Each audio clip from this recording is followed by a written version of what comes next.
I call it the 5 Ps, okay? And you get hit it. Okay, the 5 Ps in life. Proper preparation prepares proper performance. Pow, right in the kisser. Now the Welcome thing to Unstoppable Podcast with Harry Sardinas, inspiring conversations with influential millionaires, investors, thought leaders, entrepreneurs who are making a massive difference with their innovative products and services, and sharing the challenges and wisdom of how they sold their first million. How would you like to make your first million? And today we have Kevin, a serial entrepreneur, international speaker, property investor, and developer, and he's based in Canada. So, Kevin, tell us, what are the 5 steps to make your first million? Well, you know what? It's been a great question. And you know what? Making your first million is one of the most difficult things as an entrepreneur you will ever do. Once you make your first million, the rest is easy. And you go, why is that? Well, because the first thing you have to do is you have to have an idea. Now, as an entrepreneur, we all have great ideas. We call it the woulda, shoulda, coulda. Those things are called I should have done it, I should have did this. It's basically number one, it's taking the idea and actually putting it to pen to paper to say, you know what, I'm going to move forward because I have to do something. Now, are you going to succeed? No way. There's no way you're going to succeed. Why? Because the first thing you have to do is you have to understand what is $1 million. Now, as an entrepreneur, we have this fine question. Everybody says, I want to make $1 million, I want to make 5 million, I want to make 10 million. But as an entrepreneur, and you're that first person, wherever you worked before, you're a young entrepreneur, okay? You have an idea in your head and you think, oh, I'm going to be all that in a bag of chips. Now think about this for a second.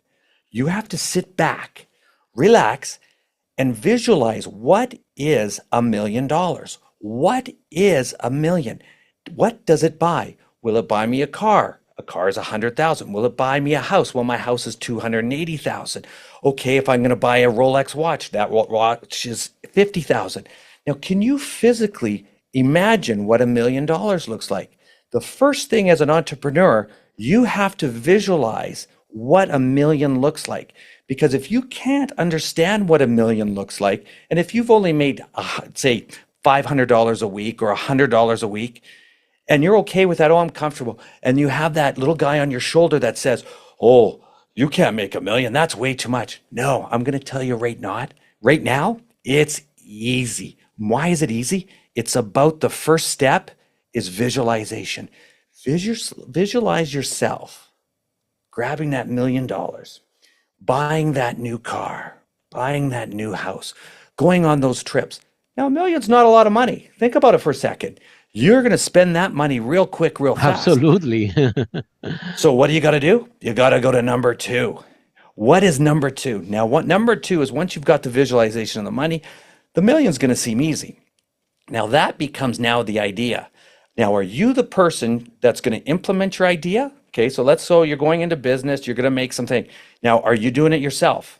Okay, figure out what your superpower is. Number one, you visualized the mindset of what it looks like. Number two, now you have to find out what your superpower is as an individual. Is your superpower about sales? Are you a great salesman? Are you a great accountant? Are you a great collaborator? What is your superpower in business? Because it doesn't matter what the widget is.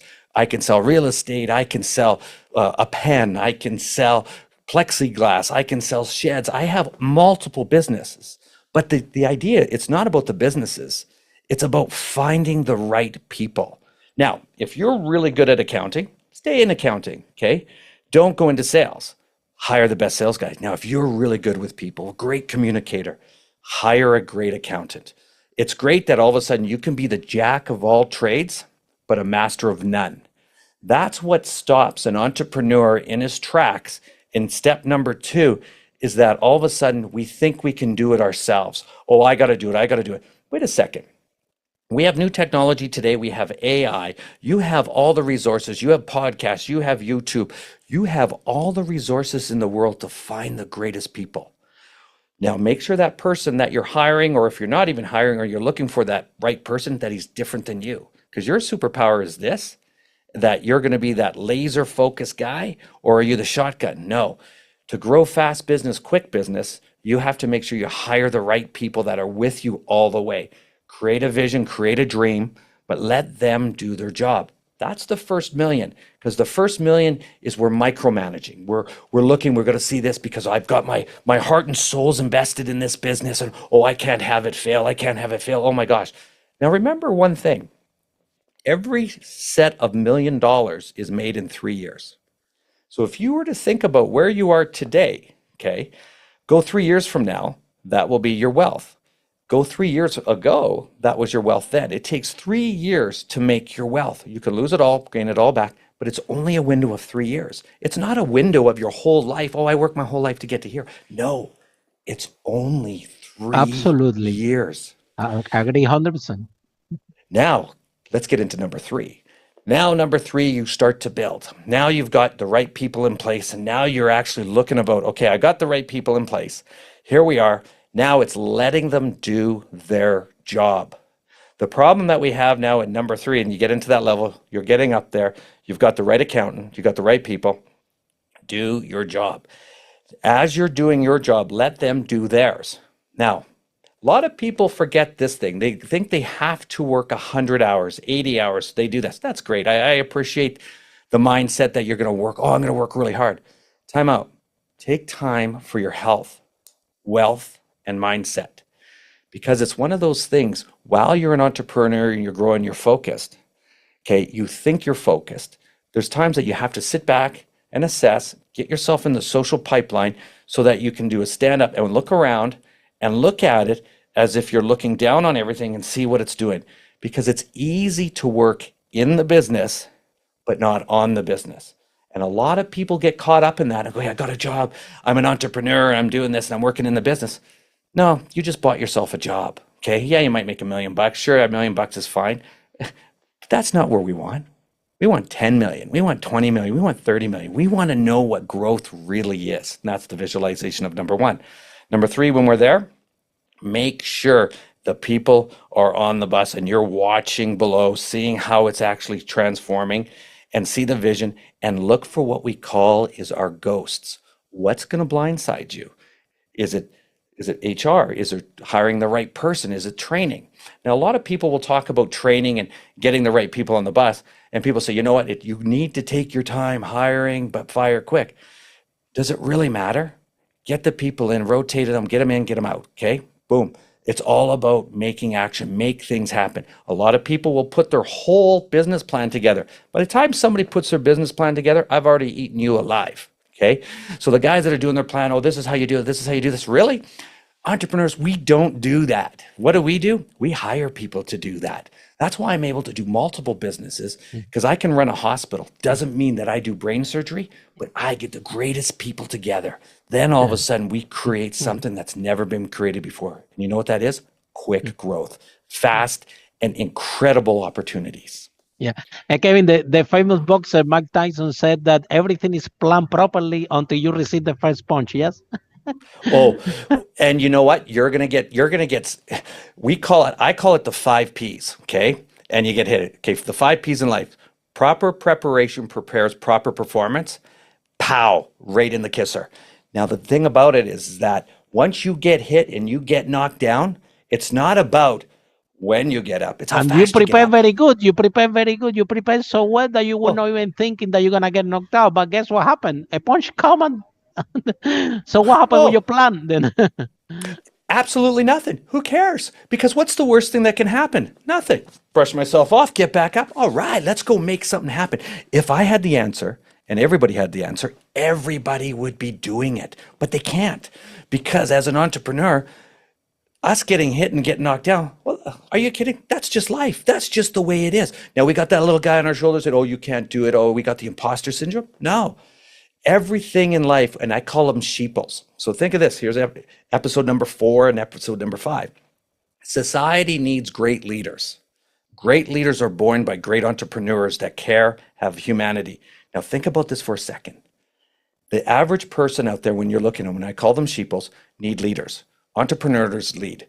Yes, we put our chin out there. Yes, we put our ideas. Yes, we do that. Yes, we get hit every single time.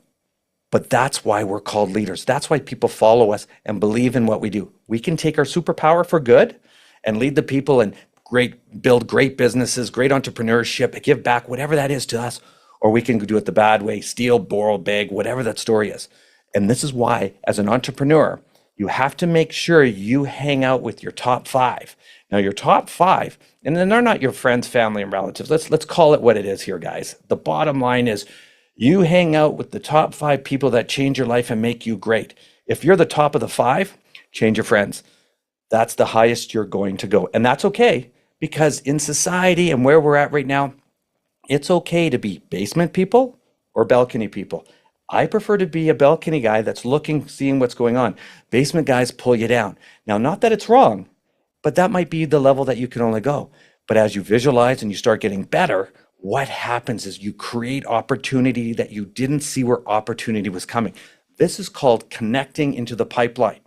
And you don't even know you're in jail until you break out. The passion, all of a sudden you see something. And they call this, it's that red car.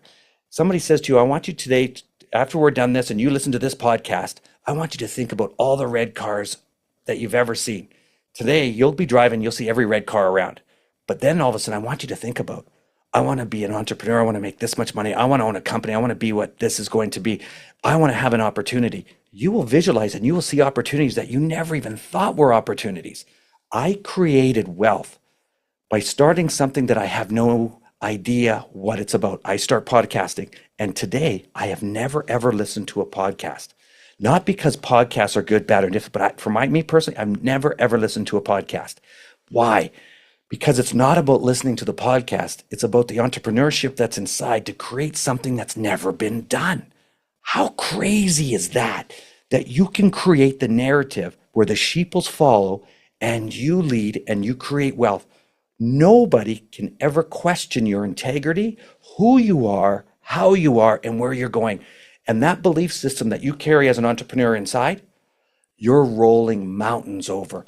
Nobody can stop you. And every little obstacle you run over, are you kidding? It's a growing thing. Okay, everything's growing. Life is growing. That's why we do it. But how hard is it if we actually don't do anything today as an entrepreneur? Oh, poor me, the woe me. Yeah, you shoulda, coulda, would have done that. No, us entrepreneurs have to get up, brush ourselves off, go again. Number 5, when you're actually there, you become self-fulfilled. What does that mean to be self-fulfilled? Is that all of a sudden that internal, are you looking after yourself, your body, your health, wealth, and mindset? Your body is your temple. If you do not have your body, meaning what I mean by that is your health. I make sure that health is the most important thing you have, because if you don't have health, you don't have wealth and you don't have mindset. Why? Because you can't spend it. So what I do, and this is the most important thing, is I'll tell an entrepreneur. Now, somebody that works for a company can't do this. And entrepreneurs, you're going to get this. And it's really important. You remember, you say, oh, I work from 5 o'clock in the morning. I do this. I have the 7 habits of highly successful, or I got to do this. Or, you know what, how do I take my day? This is what it's in social media would say, oh, here's the 10 things that you got to do. No, it's simpler than that. What you got to do is find a place in time during that day that you're the busiest. And I do mine is I never work between 2 o'clock and 4 o'clock. Why is that? Because 2 and 4 o'clock is my gym time. That's when I have to physically look inside internally, work out at the gym, do bodybuilding. I compete in professional bodybuilding. And I did it after 50. I was 240 pounds overweight, sleep apnea, Wow. gout. That's very impressive. Oh, I had all these things. But the thing, what changed it was because of the health, realizing all the money in the world is not going to give me. My net worth doubled because of that. And I went, whoa, that was easy. It wasn't about working harder. It's working smarter. And taking that hours of work that you work and put your health in there. If you want to have a meeting, come see me at the gym. If you want to do this, and you do your fitness during work hours. A lot of people, oh, I can't do that because of this. I don't have time. You know what? Do you have time to go for cancer? Do you have time to go to the hospital and then take a chemo shot and all of a sudden feel crappy? Or do you have time to get into shape and do that? Because the people you meet, how you grow, and how you portray yourself in the environment that you're in as a leader, people will follow you. And at number 5, when you hit the first million, all of a sudden you get that, it's never enough. And by the way, I'll tell you this, it's like fitness. Fitness, it's rented. Fitness is rented. You have to pay every single day. Just like business, the day you think you got it, the day you think you made your money is the day you lost it. Because remember, you either grow or you die. You can never stay the same. And we always have to be reinventing ourselves in our head, reinventing ideas, thinking outside the box, and learning what does it take that I can be better as a human being. Once you get yourself into the state of who you are, love yourself, look after your body, keep yourself healthy, very important, everything else falls into place. Everything you do. One of the greatest things that I'll ever say as an entrepreneur and partnership, okay? People get into partnership with other people because they think it's easy, it's better, they'll take off the pressure and all this. Think about this for a second, and how do you decide who a partner is? And I'm going to give an example. You grow up with your buddy, your best buddies in the world, and you share ideas back and forth. You share, you know what, he knows your secrets, you know his secrets, kind of thing, you're there. But then all of a sudden, you guys want to get into business together. Okay, now here's a guy that I'm going to just use this infidelity. Here's a guy that's cheating on his wife. Okay, he tells you, and you're not in a partnership. He tells you, but doesn't tell his wife. Okay, and he's telling you all the secrets. Hey, Johnny, you know what? I'm cheating on my wife. I've got this. She's gorgeous. She's all that. Oh yeah, she's awesome. She's all the. Well, what about your wife? She's my wife. It's no big deal right now. I'll probably divorce her later on. No big deal. Now think about this for a second. Here's a guy you're going to go into partners with. His most significant other, the one he's supposed to love, cherish, and obey, or whatever you want to call that, all of a sudden he's cheating on her. What's the difference when you guys finish your marriage up, meaning you're going down the business path together, you guys are partners, and all of a sudden things are having turmoil, and then he turns on you. He doesn't tell you the truth. He lies against you. Is this a partner you want to get into? Integrity is the most important thing, and a lot of people forget about integrity, and they'll go in with their friends, they'll go in with, their buddy, because I know everything about him. Yeah, you know everything about him, so you know if he's cheating on his wife, he's going to cheat on you when things are hard. So you have to make sure you follow that line, and you're both in line in the same thing. You could be different. And I like the values. Is the key to success. And a lot of people get burnt and blow up because they don't truly understand what does that mean. Follow us for more interviews with world's most influential, audacious entrepreneurs that overcame challenges and adversity, providing you with the blueprint of how they sold their first million so you can grow your business exponentially.